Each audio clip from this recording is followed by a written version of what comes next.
উদ্ভ্রান্ত সেই আদিম যুগে স্রষ্টা যখন নিজের প্রতি অসন্তোষে নতুন সৃষ্টিকে বারবার করছিলেন বিধ্বস্ত, তার সেই অধৈর্যে ঘন ঘন মাথা নাড়ার দিনে রুদ্র সমুদ্রের বাহু প্রাচী ধরিত্রীর বুকের থেকে ছিনিয়ে নিয়ে গেল তোমাকে আফ্রিকা, বাদলে তোমাকে বনস্পতির নিবিড় পাহারায় কৃপণ আলোর অন্তঃপুরে।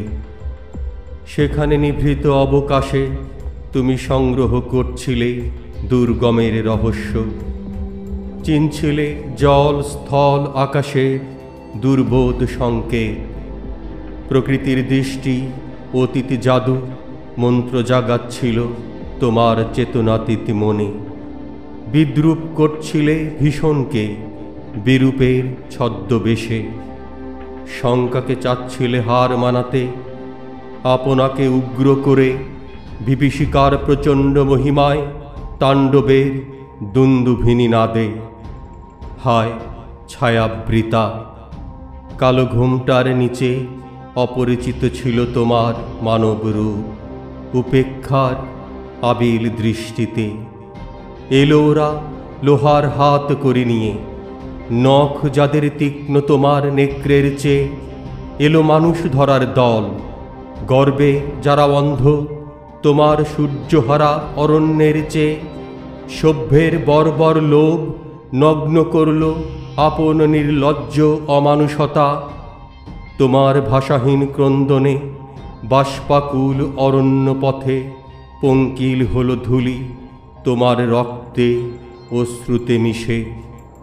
দস্যু পায়ের কাটামারা জুতোর তলায় বিবৎস কাদার পিণ্ড চিরচিহ্ন দিয়ে গেল তোমার অপমানিত ইতিহাসে। সমুদ্র পারে সেই মুহূর্তেই তাদের পাড়ায় পাড়ায় মন্দিরে বাজছিল পূজার ঘণ্টা। সকালে সন্ধ্যায় দয়াময় দেবতার নামে শিশুরা খেলছিল মায়ের কোলে। কবির সঙ্গীতে বেজে উঠছিল সুন্দরের আরাধনা।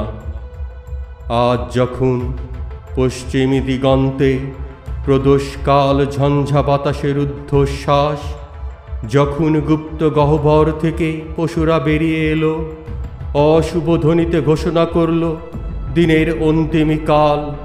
এসো যুগান্তের কবি, আসন্ন সন্ধ্যার শেষ রশ্মিপাতে দাঁড়াও ওই মানহারা মানবীর দ্বারে।